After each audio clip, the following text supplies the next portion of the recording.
And so ito yung sitwasyon natin ngayon dito sa Ekins Recreational Park and Campsite.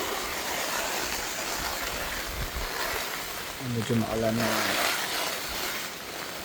And ito yung setup natin ngayon.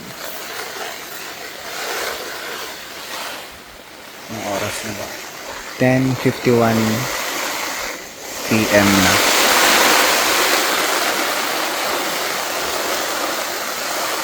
Sasarado natin mamaya pag matutulog na tayo. And yan yung ating power source. Starlink natin.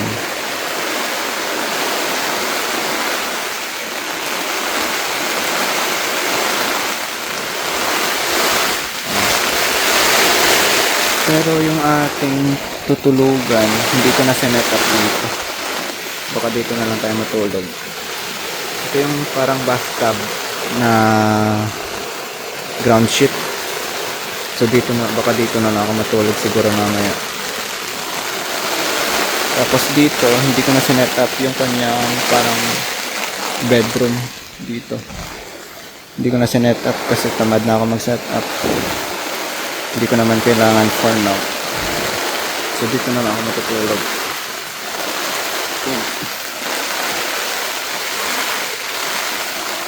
Okay pa naman yung tent natin.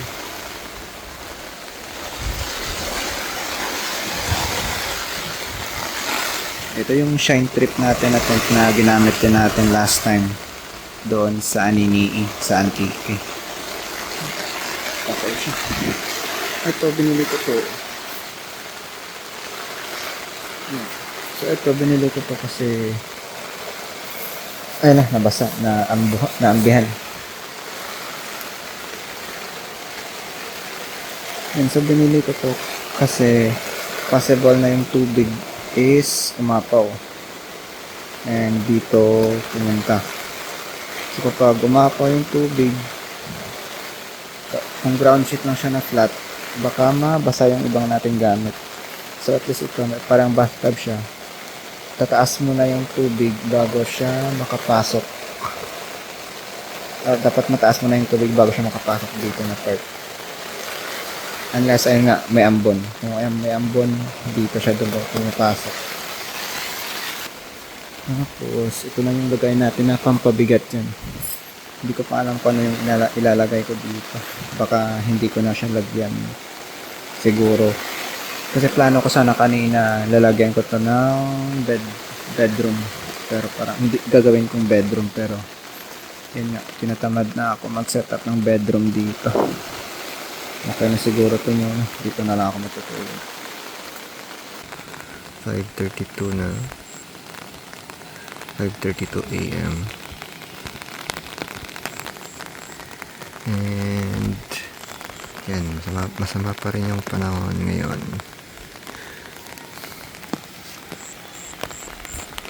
And umuulan ngayon.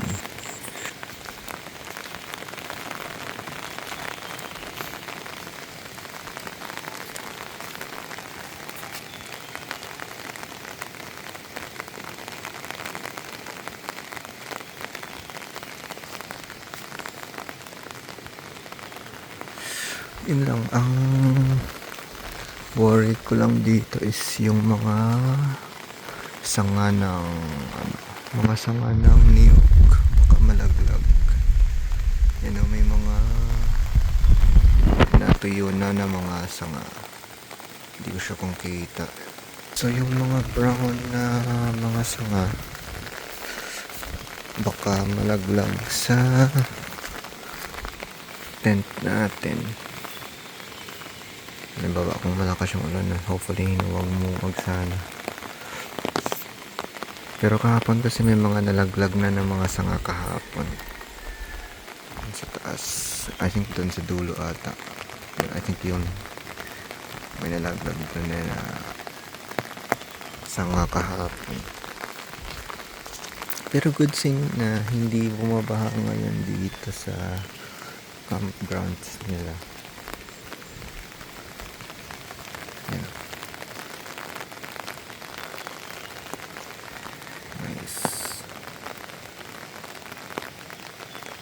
Okay pa naman yung Starlink natin.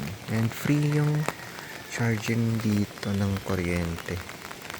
I mean, free yung kuryente pala dito. So, pwede ka mag-charge ng mga phone mo for free ng mga gadgets. So, yung battery natin, i-charge natin siguro mamaya.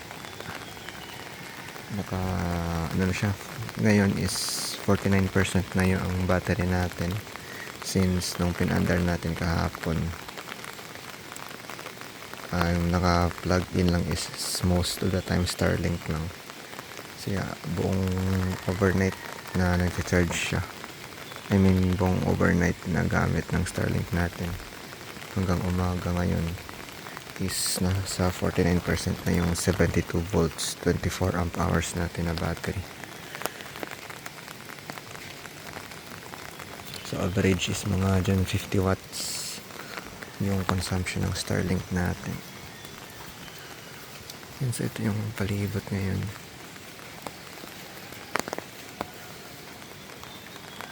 Yan, pwede mag-grill dito.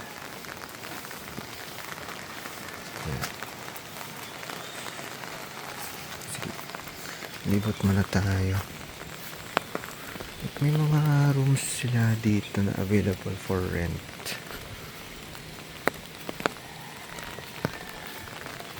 I think meron silang good for 2, then good for family. So okay naman siya. I think yung ano ata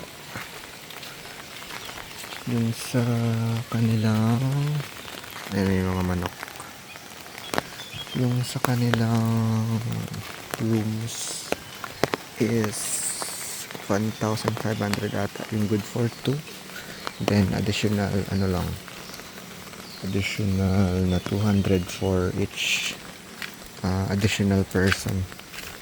I think yung room is good for 4. Tapos yan, pag dalawa lang kayo 1,500, then 200 for additional persons. Then yung pang family nila is I think 4,000 ata yun. Then tapos 4 ata yun yung niya, yung capacity niya. I mean 4 yung sa 4,000 na yun. Then may additional lang na 200 for succeeding for next additional na mga tao. Oh, ito yung nila, yung sa river Stig. Amazing, no? May tulay sila doon. That is so cool. Maganda na dito mag river camping kaso baka flash flood. Ako.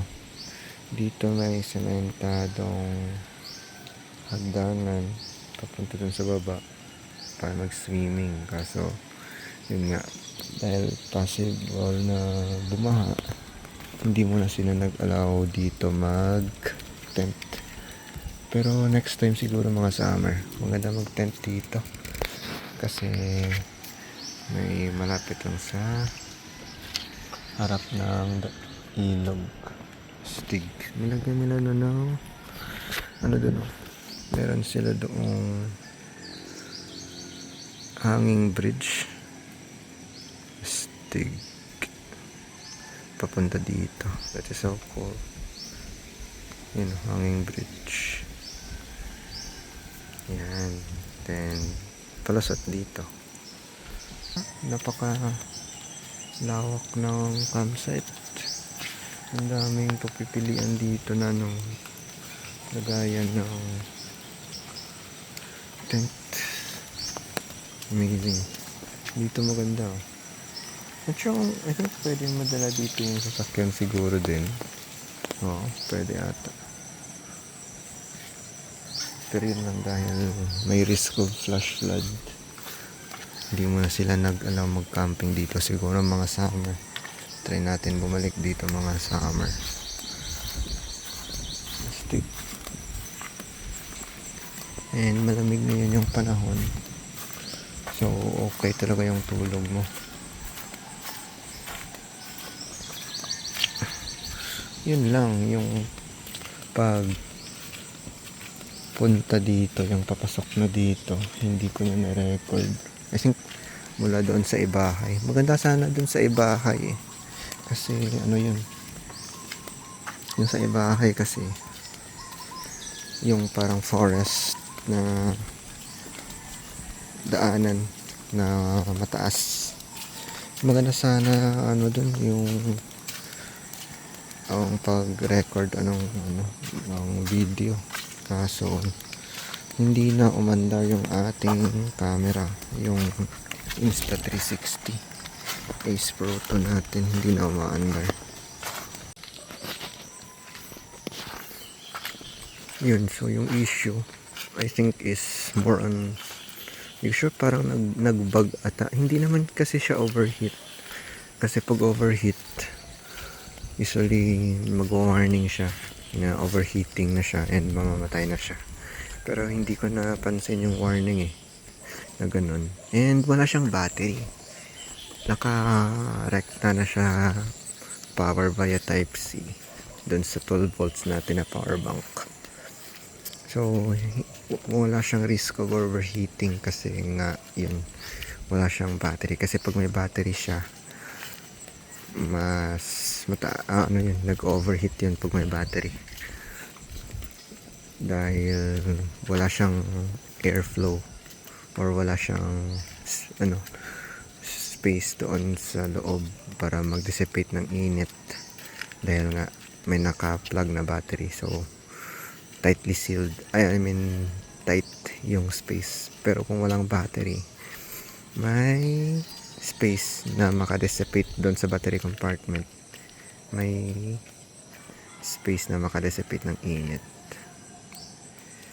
So hindi siya overheating. Hindi ko sure kung ano yung naging cause bakit namatay yung battery natin. Pero yun, nung dumating kami dito, in-unplug ko yung battery.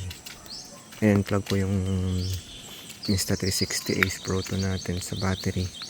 I-remove yung battery mismo kasi nilagyan ko pa ng battery. Tinry ko kung gagana siya.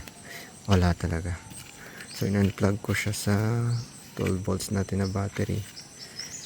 Which is meron yung USB. 12 volts to 5 volts na USB na chip. So, yun doon ko kasi charge yung mga USB devices minsan. And yun, gumana na siya nung in-unplug ko. So ginamit ko muna kahapon nung papasok dito is yung yung S24 Ultra natin na nakakabit sa handle motorcycle na phone holder natin. Pero hindi maganda yung kuha kasi may mga motorcycle na yung may mga sa windshield banda, kita yung ibang parts ng windshield natin. Pero okay lang, importante na na-record natin yung papasok dito. So yun, may mga manok dito and pusa, aso. So secure nyo lang yung mga pagkain nyo before kayo matulog. And yung basurahan ninyo, secure nyo din yung basurahan ninyo. Ito yung old siguro na ito yung lumang CR nila.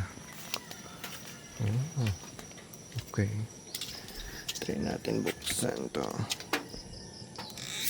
Ay, may tubig pa.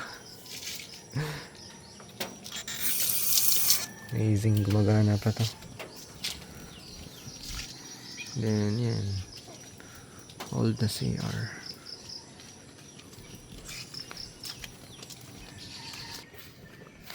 And dito yung CR. Yan. So may shower room ito, and yan for male and male, tapos pwede yung male and female dito. Ganun ba yun? Oh. Okay. I see. Anyways. Or baka ano yan? Never mind.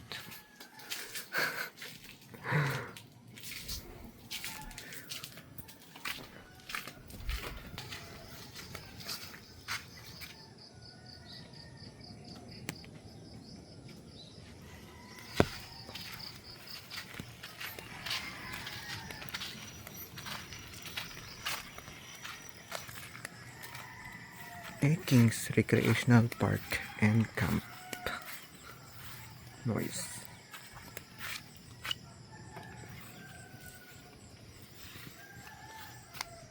Ta-da!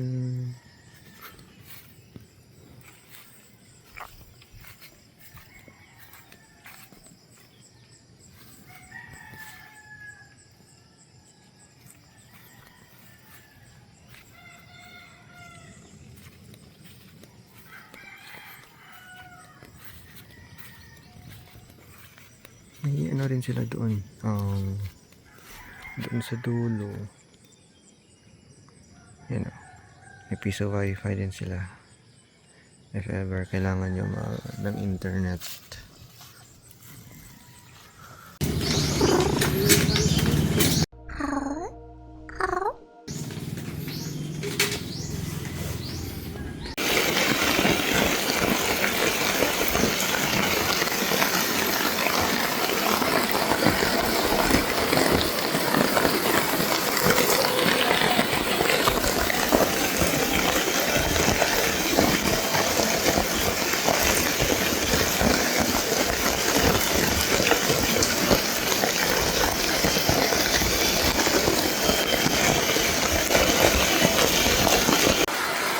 (9:13 AM) na. Mayroon siyang ambi dito. Basta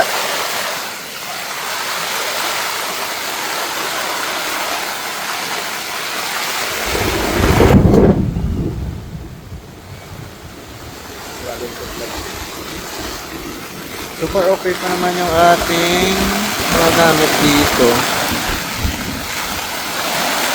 Ayan, ito, sumasalo siya ng tubig dito.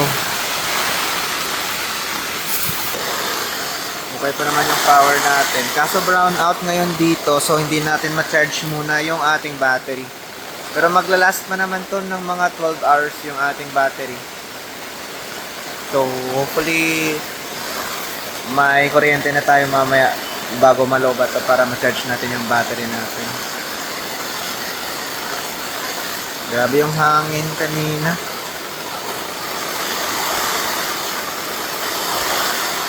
Yan, ito yung mga gamit natin. Yung power bank natin currently. 12 volts siya. Ginawan ko lang ng cover muna for the meantime. Pero I think gagawa ko ng 3D printed na design dito para magawan siya ng cover. Na plastic siya mismo. Yan lang siya muna ngayon. Naka-USB siya na 12 volts to 5 volts to na USB na module.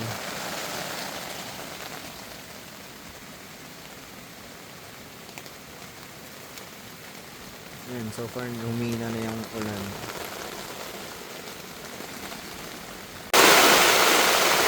Yun lang, no. Hopefully hindi siya hindi pag-i-push ng hangin to. Yung ito, hindi niya ma-push pupunta dito na dito mismo yung tubig dadaloy. Kasi baka saluin niya and mag-spread sa ano natin dito sa palibot. Yung mga electronics kasi tayo dito.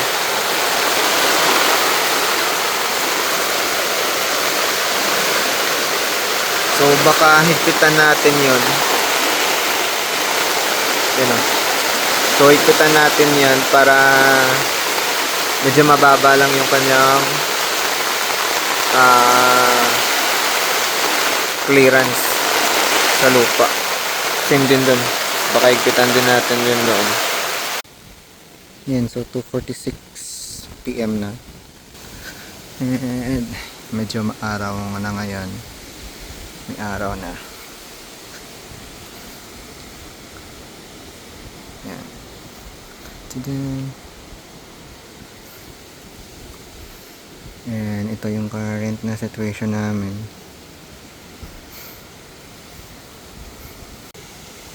So, dyan banda, may na-accumulate na tubig. Dyan. So, good thing na waterproof din naman yung tent nila Dave, yung kaibigan ko dyan. So, hindi napasukan ng tubig yung kanilang tent. Kasi dyan nakapwesto kanina yung kanilang tent. So, minove lang nila para mas safer. Grabe kanina kasi yung tubig. Grabe yung pag-ulan kanina. Pero yan, medyo maaraw na ngayon. And yan, kanina pinalitan din yung fly sheet dyan. Kasi yung fly sheet na nagamit namin dyan is tulo na siya. I think hindi na siguro maganda yung coating.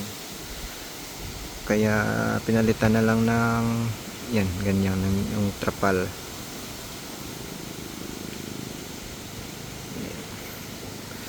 And yan, so far wala pa naman nahuhulog na mga tuyong dahon ng niyog.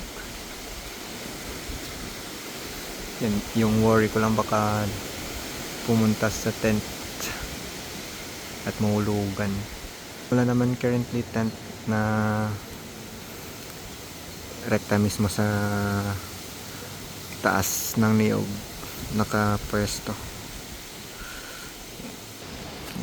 So unfortunately nalobat yung battery natin ng e-bike. So chinarge ko muna dun.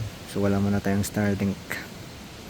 Pwede sana i-plug ko lang sa doon sa parang cottage yung Starlink natin, kaso maraming puno dun. So hindi siya magagamit dahil may obstruction, so wala yung signal na makukuha. So yung ginagawa ko is pag nalobat yun, need natin i-charge yung Starlink na battery, yung e-bike na battery pala, sorry. Tapos pag na full, yun din, ayun na din ulit yung gagamitin natin dito. Yun lang yung problem, kapag nalobat siya hindi natin siya magagamit. Nakalimutan ko din sana dapat kagabi bago matulog is charge ko na siya para magamit natin whole day ulit. Anyways, yan, so wala muna tayong Starlink ngayon. So data na muna yung gagamitin natin sa trabaho. So ito yung aming sitwasyon ngayon, 4:21 PM na. And umalis muna sila, naglibot sila. I think may pinuntahan sila siguro sa labas, yung mga din dito, yung mga establishments din dito or mga attractions din dito. So chinek nila din doon sa labas. I think babalik naman sila mamaya. Hindi ako makaalis kasi may trabaho pa ako dito. Gusto ko sana sumama din, pero may trabaho pa tayo. So I think bukas na lang bukas na lang ako sasama sa kanila pag lumabas sila. Yan, so ako muna yung security guard dito.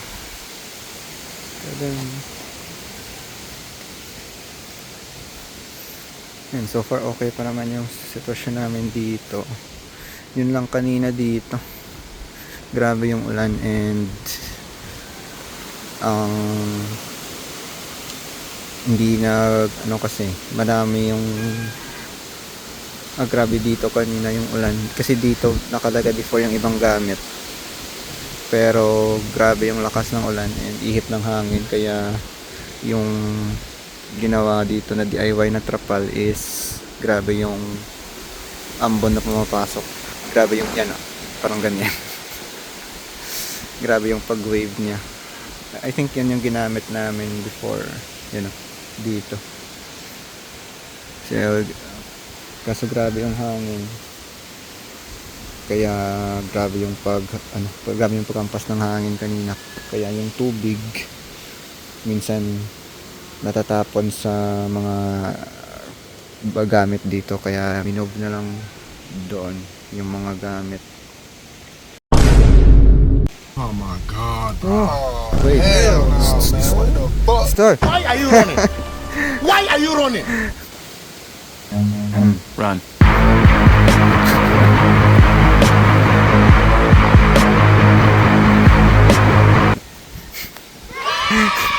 Inabol. Nag-aaway kasi silang dalawa. Baka mapunit yung mga tent. Kasi sila nag-aaway sa tent nila Dave doon. Oh. Yun na, may lalaglag na dahon.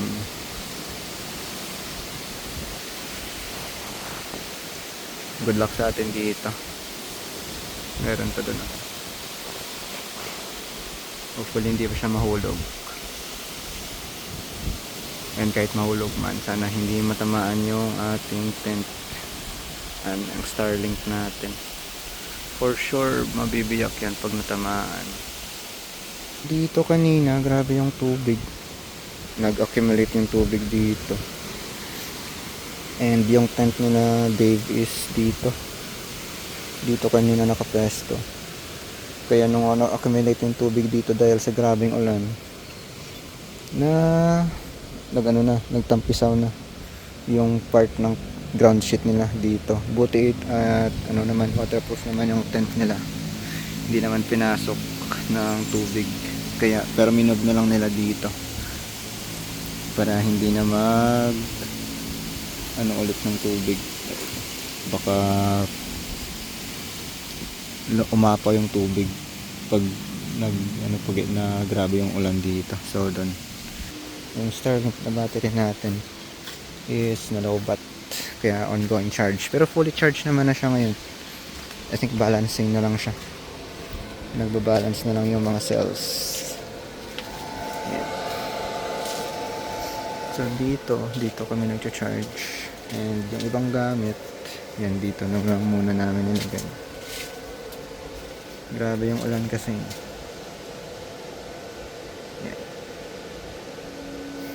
So dyan nakalagay yung ating mga gamit. So once na ma-fully charge na to, ma-fully balance na yung mga cells, kunin na lang natin and lagay natin dyan sa tank. So ngayon mobile data muna yung ginagamit natin na internet. So continue muna tayo trabaho dito. Ito yung sinat namin din kahapon, yung pop-up tent lang, dalawa sila. Maganda actually yung pop-up tent dito gamitin. Yan, tamang-tama lang siya at hindi niya nasisira yung fly sheet. Kasi yung previous namin na ginamit is yung automatic na tent, which is meron siyang parang elbow. Yung elbow na yun, pag grabe yung hangin, may sumasayad dito sa fly sheet natin, kaya yung kanyang mga dito, yung kanyang mga fly sheet is nag-grind sa kanyang elbow. Ayan meron ng mga tama.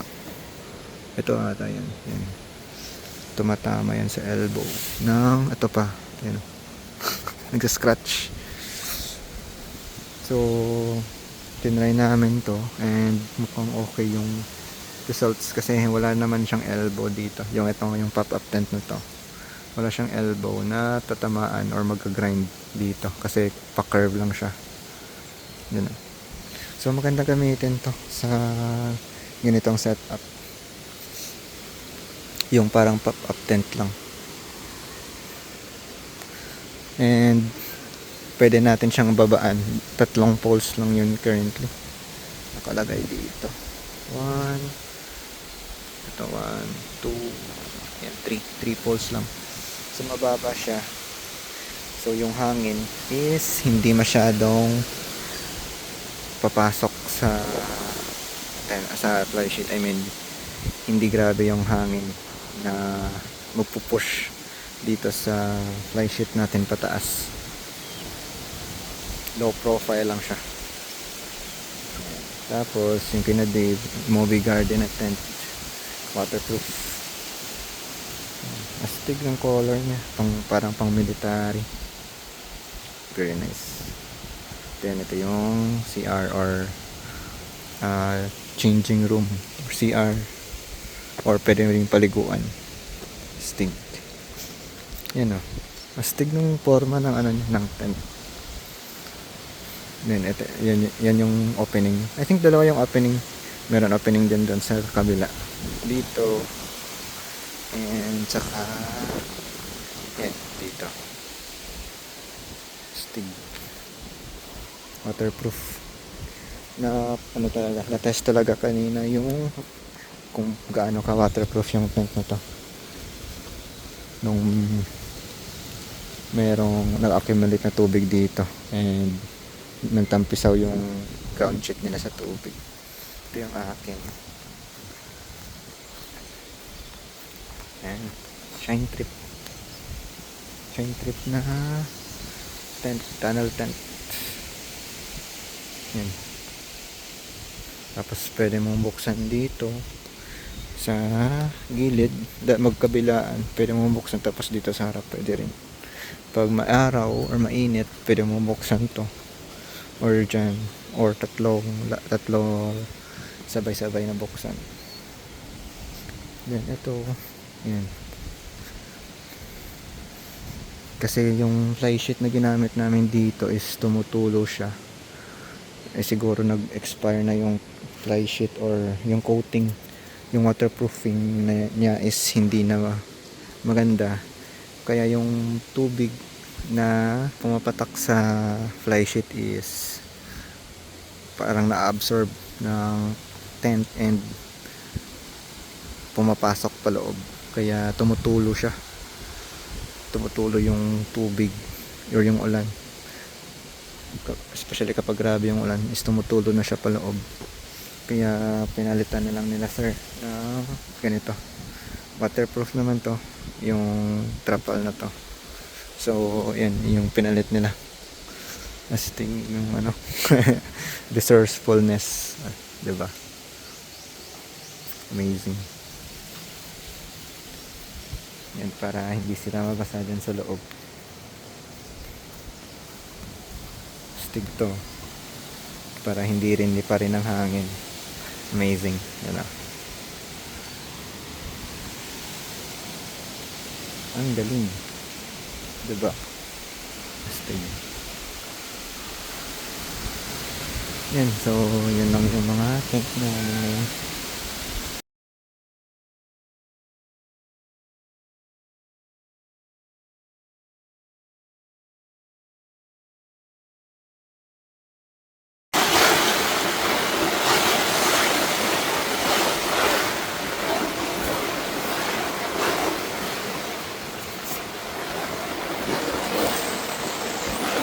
Yung sitwasyon natin ngayon, second, I think magta third day na tayo dito.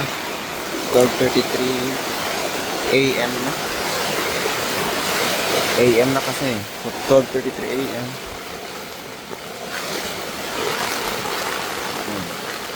Parang nag-start na siya mag-accumulate ng tubig. Medyo matagal yung ulan mula pa kanina.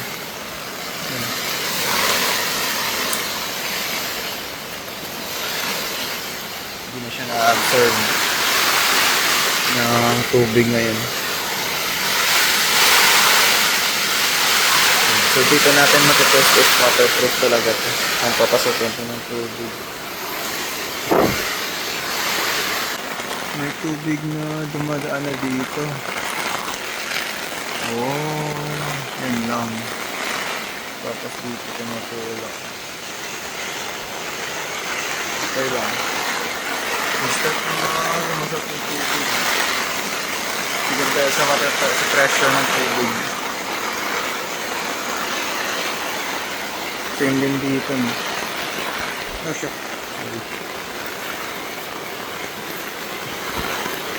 So dito, yan.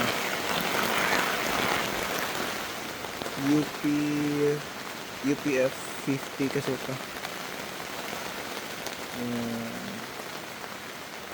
Malamusok na na tubig.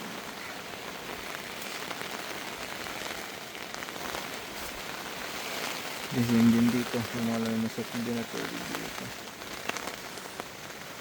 Yan na. Dito sila lumusok.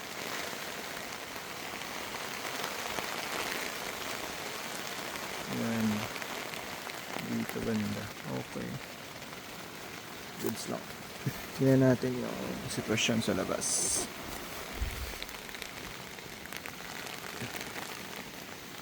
Mukhang okay pa naman yung sitwasyon dito sa labas.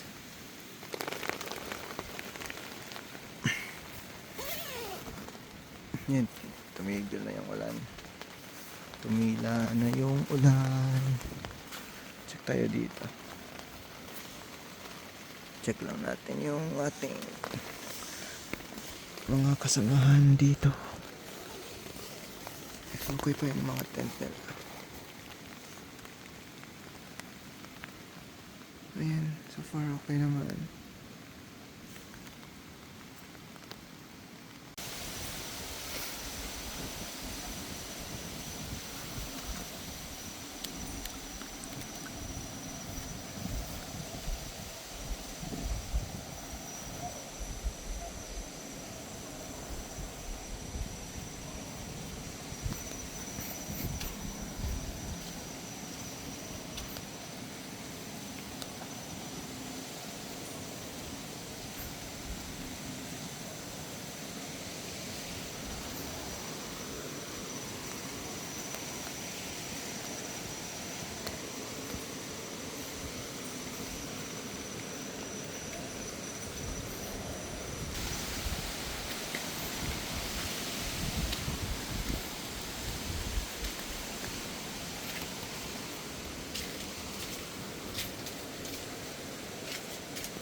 Yan,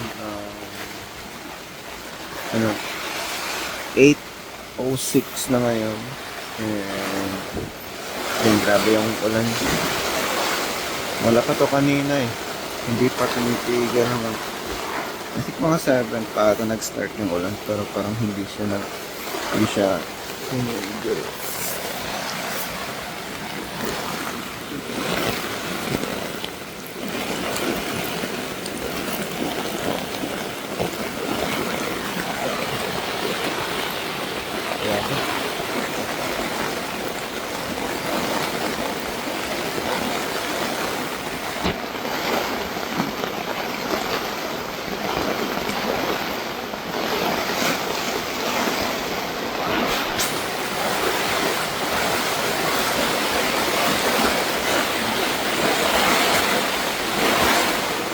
Ang good thing naman, marami siyang mga anchor points. Yung mga nilalagyan natin ng tent pegs. Diyan. Diyan, diyan. Diyan, and diyan. So medyo matibay siya in terms of ampas ng hangin. So, ito ngayon yung sitwasyon dito sa labas.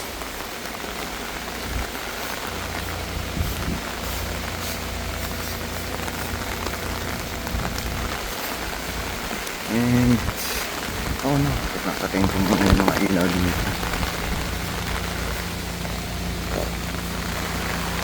Ito off. Yan. Ito din. Yan. Nice.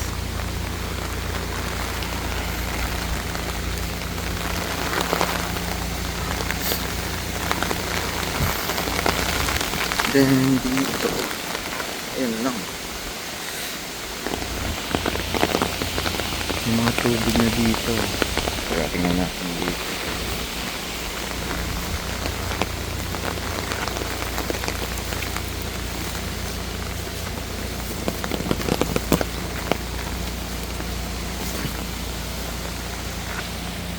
Oh. Tingnan. Oh, baka umapa yung ano dito, no? Yung ilog doon, no? Yung ilog. Tingnan natin yung ilog doon. Pero I think ito isolated lang naman yung tubig dito talaga. Dito lang naman siya nag-stagnant.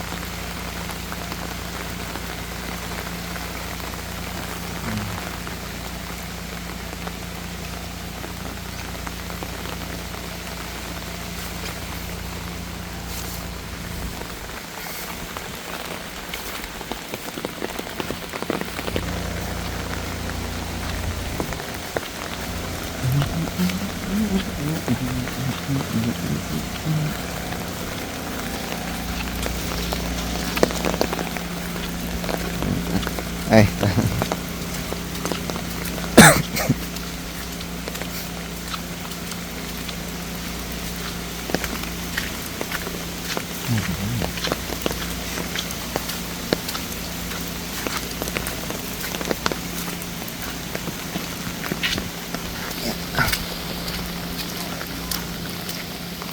grabe yung dito. Wow.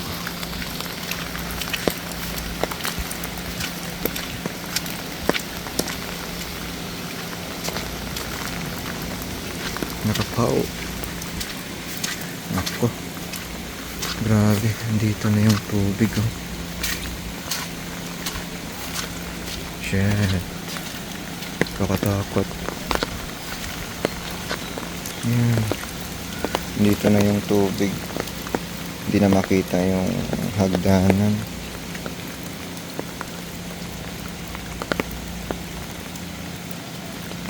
Oh.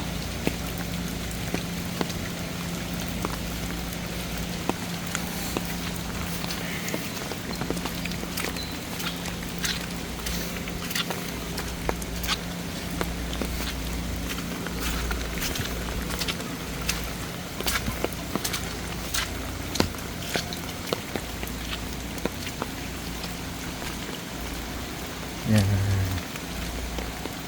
Grabe.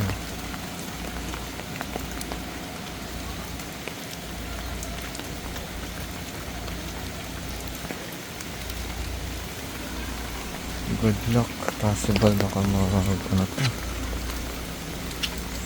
Umapaw to sa... Pag umapaw siya, baka mag-evacuate. Evacuate kami.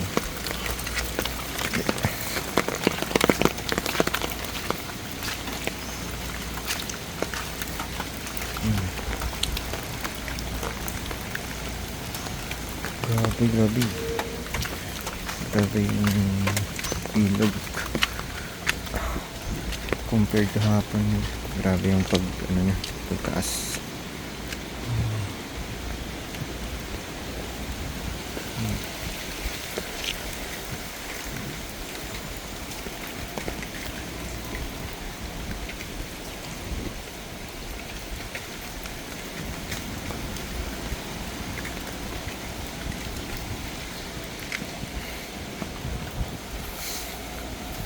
Balik naman tayo. So, naka-on, meron naman sila ditong generator. So, good thing na may generator sila. At least, meron pa tayong power supply.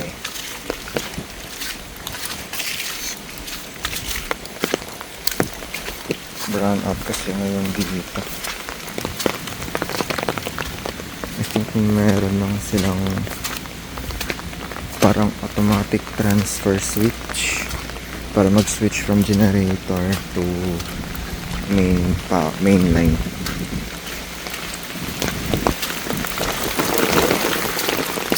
Ayun, dito na yung tubig.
Ayun lang.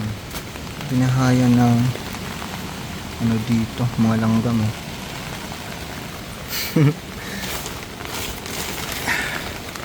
Sige lang. Gamitan ko na lang to ng tissue paper para maalis yung mga lupa. Dito sila nag take cover kasi walang ulan dito. Nag-migrate siguro sila dito.